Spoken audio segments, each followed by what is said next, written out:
If your GPA isn't competitive, more academic work may not just be helpful to get you into medical school, it may be necessary. Here's how you can figure out which path is right for you. If you never took pre-med prerequisites, a formal post-bacc program is usually your best bet. These structured programs get you through the coursework efficiently, with built-in advising and sometimes medical school linkage agreements.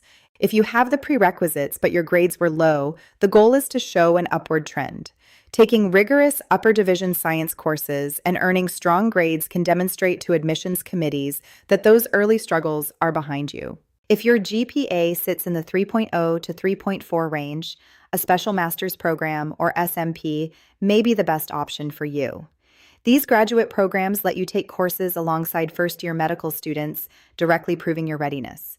Just know they're high stakes, meaning strong performance is essential. Academic repair is a strategy, not a setback. Be honest about where you stand, choose the right path, and execute it well.